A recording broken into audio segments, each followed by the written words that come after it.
Hello friends, जैसे आपको पता है कि मैंने कैंपस टू कारपेट एक सीरीज स्टार्ट की है जिसमें कि मैं विभिन्न विषयों को कवर करूंगा जो कैंपस टू कारपेट ट्रांसफॉर्मेशन में स्टूडेंट्स के लिए यूज़फुल होते हैं। वो चाहे बी स्कूल के हों, चाहे इंजीनियरिंग कॉलेज के हों, चाहे किसी भी प्रोफेशनल इंस्टीट्यूट्स के हों। क्योंकि मैंने अपने 40 साल का जो मेरा वेरिड और वास्ट एक्सपीरियंस है as a plant HR head, corporate HR head in various leading public sector, private sector और बी स्कूल में as a professor, as a training body का हेड, और अभी भी मैं एज ए जा रहा हूँ as a visiting faculty, as a consultant और कॉर्पोरेट ट्रेनर तो मैं हूँ। तो मैं उन सबका फ़ायदा लेता हुआ मैं ये सीरीज़ निकाल रहा हूँ और मैंने लास्ट टर्म में अपने इंटर्नशिप कवर की थी। आज मैं कवर करूँगा कि क्या चैलेंजेस हैं जो स्टूडेंट्स को फेस करने पड़ते हैं और क्या क्वालिटीज़ हैं। तो आइए इसको हम लोग शुरू करते हैं और आपसे रिक्वेस्ट है कि आप मेरे वीडियो को अच्छी तरह देखिएगा और पूरा देखिएगा ताकि आपको पूरा लाभ हो। और अगर चैनल को सब्सक्राइब नहीं किया तो सब्सक्राइब कर लीजिए ताकि आपको सारे वीडियो इस तरह के मेरे वीडियो मिलते रहें। चलिए भी स्टार्ट करते हैं। देखिए, कैंपस टू कारपेट ट्रांसफॉर्मेशन एक बहुत ही वाइड सब्जेक्ट है, बड़ा चैलेंजिंग है क्योंकि स्टूडेंट डिफरेंट लाइफ से गुजरता है, कॉलेज लाइफ से, और कारपेट लाइफ डिफरेंट होती है। कारपेट एक्सपेक्टेशंस, वहाँ का एटमॉस्फेयर, सब कुछ डिफरेंट, वर्किंग कल्चर सब डिफरेंट होता है। अब उसमें वो अपने को ट्रांसफॉर्म करना है उसमें। तो मैंने जैसे पहले आपको बताया था कि इंटर्नशिप भी एक वे है ऑफ कारपोरेट में आपका ट्रांसफॉर्मेशन का स्टेप का। क्योंकि हमने बताया था 3 स्टेप्स होते हैं कि एक में आप तो जो एक्सपर्ट्स आते हैं इंडस्ट्रीज के, एक में आप इंडस्ट्री विजिट करते हो, एक इंटर्नशिप होती है, इस तरह से, और उसके बाद में फाइनली प्लेसमेंट होता है। तो आज हम डिस्कस करते हैं चैलेंजेस क्या हैं, क्योंकि उन चैलेंजेस के लिए हमको आपको तैयार करना है। तो मैं चाहता हूँ कि आप लोग तैयार होइए और आगे बढ़िए। आजकल मुझसे बहुत से स्टूडेंट्स काफ़ी हेल्प ले रहे हैं इसीलिए कि भाई हमको कैसे ट्रांसफॉर्म करें, हमको बताइए। क्योंकि लड़का बहुत अच्छा पढ़ लेता है, सब कुछ जानता है, बट एक्सप्रेस नहीं कर पाता है अपने को, या अपने को वो मतलब सुटेबल नहीं शो कर पाता है। सब कुछ है तो उसमें expressing power, personality development, grooming, उन सब पे हम लोग विषय पे आज चर्चा कर रहे हैं और इस पूरी सीरीज में करेंगे। चलिए स्टार्ट करते हैं चैलेंजेस के बारे में। सबसे बड़ा चैलेंज होता है कि स्टूडेंट को अपने को नए एटमॉस्फेयर में एडजस्ट करना पड़ता है, नए वर्किंग कल्चर में। वो जब जाता है प्लेसमेंट के बाद में, उस समय एकदम से नए एटमॉस्फेयर जाना पड़ता है। वहाँ वर्किंग कल्चर डिफरेंट है, एक्सपेक्टेशन डिफरेंट है, सब कुछ डिफरेंट है, इन्वायरमेंट डिफरेंट है, और उसमें उसको एडजस्ट करना पड़ता है। सबसे बड़ा बिगेस्ट चैलेंज कि हाउ टू एडजस्ट सडनली। उसके लिए उसके मेंटली प्रिपेयर होना चाहिए, और वहाँ क्या क्या चीज़ें चाहिए होती हैं वो पहले से अगर तैयार है तो कोई दिक्कत ही नहीं पड़ेगी। He is mentally prepared. यहाँ पे क्या डूज है, क्या डोंट्स हैं। तो सबसे फर्स्ट है कि has to suddenly change himself from campus life to corporate life. तो उसके लिए हमारा वो एडजस्टमेंट सबसे बड़ा है चैलेंज। दूसरा चैलेंज है कि प्रोफेशनल स्किल्स होनी चाहिए उसमें, जो भी वहाँ पे जाने के लिए प्रोफेशनल और प्रोफेशनलिज्म। प्रोफेशनल जैसे वो MBA है या वो इंजीनियर है, और प्रोफेशनलिज्म की जो उसकी क्वालिटीज होती है कि वो कॉन्फिडेंट हो, पर्सनली डेवलपमेंट अच्छा हो उसका, he should be able to express himself, अच्छी तरह बोल ले, एक्सप्रेस कर ले, इंटरपर्सनल स्किल्स अच्छी हो, कॉन्फिडेंस हो, सब कुछ हो, तो वो हो गया प्रोफेशनलिज्म। अटायर वगैरह सब अच्छा हो। तो अगला चैलेंज वो है। तीसरा चैलेंज है कि उसको बिजनेस और कॉर्पोरेट जो एटिकेट्स हैं वो पता होने चाहिए। अब एटिकेट्स अलग है वहाँ पे, जैसे उठने बैठने के, हर चीज़ में आपको देखना पड़ेगा। एक वहाँ पे प्रोटोकॉल होता है, एक सिस्टम होता है, उसको मानना पड़ेगा। एटिकेट्स जैसे आपके ड्रेस एटिकेट्स है, उठने बैठने का है, किस तरह बैठें, कैसे बोलें, क्या कहाँ बोलें, कहाँ चुप रहें, ये सब एटिकेट्स उसको आने चाहिए। और टाइम मैनेजमेंट बहुत बड़ा हमारा एक चैलेंज है। टाइम मैनेजमेंट में क्या है, पंक्चुअलिटी। इवन इंटर्न को हम भी अपने यहाँ कराते थे कि भाई कहते थे भाई आप बायोमेट्रिक में आप कार्ड पंच करेंगे, अटेंडेंस देखी जाएगी, फिर उसका इंटरव्यू की डेट्स है, उनके प्रोजेक्ट का है, सब में टाइम फिक्स है, हर चीज़ टाइम पे। और जब वो जाएगा प्लेसमेंट के बाद एज ए एम्प्लॉय, तो वो पूरा गवर्न होगा, उसको जो भी प्रोजेक्ट दिया जाएगा, काम दिया जाएगा, टास्क दिया जाएगा, वो टाइम फ्रेम से बाउंड होगा। तो टाइम की इंपॉर्टेंस बहुत है, तो उसको टाइम मैनेजमेंट में आना चाहिए। टाइम मैनेजमेंट कैसे करते हैं, क्या करते हैं। और नेक्स्ट उसका जो 5वां चैलेंज है, वो चैलेंज है कि उसको नया रोल और रिस्पॉन्सिबिलिटी उनको शोल्डर करना है। वो कैसे करें, मतलब ही शुड फील रिस्पॉन्सिबल। उसको रिस्पॉन्सिबिलिटी को ओन करना पड़ेगा, ओनरशिप करनी पड़ेगी, टाल नहीं सकता, अदरवाइज उसका कैरियर इफेक्ट हो जाएगा, उसकी रेटिंग खराब हो जाएगी। परफॉर्मेंस मैनेजमेंट सिस्टम उसका रेटिंग अच्छी नहीं होगी तो इंक्रीमेंट प्रमोशन सब उसका कम हो जाएगा, तो वो उसको देखना है अपना। और हमारा जो नेक्स्ट छठा हमारा चैलेंज है वो है उसको एक कहना चाहिए नेटवर्क, प्रोफेशनल नेटवर्क डेवलप करना है, डेवलपिंग ए प्रोफेशनल नेटवर्क। वो कैसे करता है वो आदमी, जो प्रोफेशनल उसके हैं, जैसे मान लीजिए आप प्लेसमेंट में भी जा रहे हैं, आपको इंटरव्यू हो रहा है, तो आप तैयारी कर रहे हैं, आप अच्छी तरह अटायर होकर आए, कॉन्फिडेंस है, तो आप वहाँ पे जो लोग आ रहे हैं एक्सपर्ट उनसे आप बात करेंगे, आपको नेटवर्क डेवलप होगा। और जो प्रोफेशनल बॉडीज़ हैं उनसे डेवलप, उनके मेंबर बनेंगे एज ए स्टूडेंट, जब स्टूडेंट्स हैं, बाद में जब एम्प्लॉय बन गए हैं तो एज ए एम्प्लॉय, तो एज ए एम्प्लॉय बनने के बाद भी आपका और पहले भी मतलब प्रोफेशनल डेवलपमेंट से ही, नेटवर्किंग से ही हमको एडवांटेज होता है कि बाहर क्या हो रहा है, कैसे हो रहा है, और हर चीज़ नेटवर्किंग से ही होती है आजकल सारा काम। तो वो हमारी एक बिगेस्ट स्ट्रेंथ है, तो वो एक चैलेंज है, नेटवर्किंग कैसे करें। और हमारा लास्ट जो है वो है स्ट्रेस मैनेजमेंट, सबसे ज़्यादा। क्यों? अब स्ट्रेस हो रहा है कि बॉस ने काम ये दे दिया, टाइम पे पहुंचना है, टाइम पे करना है, कैसे करना है, लोगों से लेना है, तो आपको टीम बिल्डिंग भी आनी चाहिए, टाइम मैनेजमेंट भी आना चाहिए, अपनी स्किल भी होनी चाहिए, नॉलेज भी होनी चाहिए, इंटरपर्सनल भी आना चाहिए, सब चीज़ आनी चाहिए, तभी आप काम कर पाएंगे। फिर वर्क लाइफ बैलेंस भी आए, नहीं तो स्ट्रेस होगा, हेल्थ खराब होगी, छुट्टियाँ लेंगे, एब्सेंटिज्म होगा, बॉस कहेगा जब काम होता है छुट्टी ले लेते हो। तो स्ट्रेस मैनेज करना आना चाहिए कि हम कूल रहें, अपना काम ठीक से करें, प्लान करके करें, अपने को ठीक रखें। तो इस तरह से ये हमारे बिगेस्ट 7 चैलेंजेस हैं। चैलेंजेस और भी हैं बट ये हमारे 7 बिगेस्ट चैलेंजेस हैं। अब देखिए, अब इसके अलावा क्वालिटीज़ क्या कारपेट एक्सपेक्ट करता है, क्वालिटीज़ भी सर्टेन क्वालिटीज़ हैं। देखिए, जब हम कारपेट वर्ल्ड में जाते हैं तो वो सर्टेन क्वालिटीज एक्सपेक्ट करते हैं। जो इंडियन आ रहा है स्टूडेंट्स आपके प्लेसमेंट के बाद एज ए एम्प्लॉय, और इवन जब इंटर्न में भी है, सर्टेन क्वालिटीज। सबसे बड़ी क्वालिटीज क्या होती है? देखिए कि good communication skills, he should be able to speak well, clear बोले,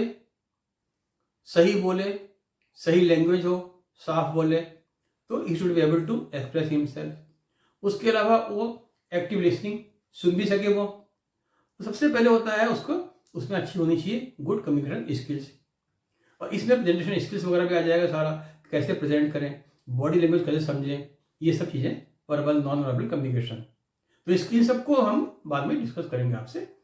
और देखिए उसके अलावा टाइम मैनेजमेंट, जैसे मैंने भी कहा कि पंक्चुअलिटी बहुत इंपॉर्टेंट है, टाइम फ्रेम मेंटेन करना है तो उसको टाइम मैनेजमेंट आना चाहिए। इन सबको हम डिस्कस करेंगे आपसे। अब देखिए हमारा जो चौथा है क्वालिटी, वो है कोलैबोरेटिव स्किल्स। कोलैबोरेटिव स्किल होनी चाहिए। यहाँ पे अकेला चलो नहीं चलता है, यहाँ चलता है सबको साथ में लेके। क्यों? आप ऑर्गेनाइजेशन में काम करेंगे, एज ए टीम काम करना है। कोलैबोरेटिव तो आई से नहीं चलेगा काम, हमारा चलेगा काम वी से। तो हमको सब कुछ आना चाहिए कि हमारा लोगों से झगड़ा भी ना हो, लोगों से काम कैसे करें, कॉन्फ्लिक्ट भी ना हो, सब कुछ हो, कैसे हम काम करें, टीम बिल्डिंग, कोलैबोरेटिव अप्रोच होना चाहिए, तभी काम बढ़ेगा हमारा। और हमारा जो नेक्स्ट है वो हमारा 5वां है पर्सनैलिटी डेवलपमेंट। पर्सनैलिटी डेवलपमेंट होना चाहिए जैसे कि आदमी लाउजी ना हो। एक होता है ना कि डायनेमिक पर्सनैलिटी है और आपका पॉजिटिव पर्सनैलिटी है, नॉलेज है, कॉन्फिडेंस झलक रहा है, अटायर वगैरह सब ठीक, जहाँ जा रहा है तो उस समय एक ऑरा आ रहा है, लग रहा है हाँ भाई इसको कुछ आता है, ही नो समथिंग। एक पर्सनैलिटी, ये नहीं लाउजी है, वीक है, कमज़ोर है, कुछ नहीं आता है, बेकार है, गुड फॉर नथिंग, बोल भी नहीं पाता है, चल भी नहीं पाता है, कपड़े भी कैसे पहनता है, मतलब एक पर्सनल डेवलपमेंट उसमें वो बहुत जरूरी है क्वालिटी। और हमारा जो छठा है वो हमारा होता है कि उसको सबसे पहले अपना ये होना चाहिए कि प्रॉपर ग्रूमिंग हो उसकी। ग्रूमिंग इन द सेंस उसमें ड्रेस भी आ जाएगा और उसका ड्रेस कोड का, पर्सनल हाइजीन का, टेबल मैनर्स का सब आएंगे, तो उस पर हम कवर करेंगे आपसे। वो ग्रूमिंग बहुत इंपॉर्टेंट है। कारपेट ग्रूमिंग तो बड़ी इंपॉर्टेंट होती है कि वहाँ पे हर चीज़ के ड्रेस कोड्स हो रहे हैं, कैसे करना है, हर चीज़, पूरा हर चीज़ का एक सिस्टम है। तो कारपेट ग्रूमिंग तो जो आपकी वो भी बहुत जरूरी है, पर्सनल ग्रूमिंग वो बहुत जरूरी है। फिर हमारा अपना जो 7th है वो है एम्पैथी। एम्पैथी मतलब कि हम दूसरे की निगाह से देखें, हमारा बॉस ऐसा क्यों कह रहा है। क्योंकि कई बार क्या होता है, हम सोचते हैं बॉस पागल है, ऐसा क्यों कह रहा है, बट देखो बॉस बन के तो कह रहा है बॉस ठीक कह रहा है। क्यों? बॉस को अपने बॉस का देखना है, ऑर्गेनाइजेशन से गोल का देखना है, सब कुछ देखना है। तो एम्पैथी सब देखना चाहिए दूसरा आदमी क्यों कह रहा है, putting into the shoes of the other person, वैसे हमको देखना है। और हमारा जो 8वां है नेगोशिएशन स्किल्स। नेगोशिएट करने का भी होनी चाहिए स्किल्स कि भाई आप कैसे नेगोशिएट करेंगे, चाहे अपने कोलिग्स से हो, नीचे मतलब आपके सबऑर्डिनेट्स हो, आउटसाइडर्स हो, वेंडर से हो, तो नेगोशिएटिंग स्किल्स भी होनी चाहिए, वो भी हमको चाहिए, कारपेट एक्सपेक्ट करता है, क्वालिटी चाहिए। और हमारा जो नेक्स्ट है वो है पॉजिटिव माइंडसेट। माइंडसेट बहुत इंपॉर्टेंट, पॉजिटिव। देखिए नेगेटिव माइंडसेट से आदमी कोई नहीं लाइक करता, अगर सिलेक्शन हो भी गया है तो बाद में फिर हो जाएंगे, वो तो नेगेटिव आदमी है। हर समय एक positive enthusiasm, yes it can be done, it may be difficult but not impossible, ये कहना है हर चीज में positive. We have to explore the possibilities of doing the things. तो पॉजिटिव माइंडसेट हो, नेगेटिव माइंडसेट ना हो, पॉजिटिव माइंडसेट हो, तभी आपको बॉस रिस्पॉन्सिबिलिटी और देगा, ऑर्गेनाइजेशन आपको और रिस्पॉन्सिबिलिटी देगा और आप आगे बढ़ेंगे। हर आदमी आपकी तारीफ करेगा, सब आपको सहयोग करेंगे, भाई ये तो पॉजिटिव आदमी है, ये कुछ करेंगे ऑर्गेनाइजेशन के लिए या सबके लिए। अच्छा, फिर हमारा देखिए 11th है क्रिटिकल थिंकिंग। क्रिटिकल थिंकिंग बहुत जरूरी है आजकल। क्यों? हर चीज में हमको चाहिए एनालिटिकल माइंड। एनालिटिकल माइंड मतलब हर चीज इसलिए आजकल चला डाटा एनालिटिक्स, कि हर चीज हमको एनालिटिक वे में प्रेजेंट करनी है। ये नहीं कि जैसे आया वैसे कर दिया, उसको एनालाइज करना है, क्यों, कैसे, कब। इसलिए हर चीज हमको एनालिटिकल माइंड होना चाहिए, बहुत ज़्यादा। ऑब्जर्व करो, डाटा गैदर करो, एनालाइज करो, फिर डिसीजन लो। और उसके अलावा लीडरशिप क्वालिटी, ये बहुत जरूरी है, क्योंकि जब एक मैनेजमेंट ट्रेनिंग को लेंगे या एक इंजीनियर ट्रेनिंग को लेंगे तो आगे मैनेजमेंट कैडर में जाएगा, सिंपल ये मैनेजमेंट कैडर में ही है, मैनेजर बनेगा।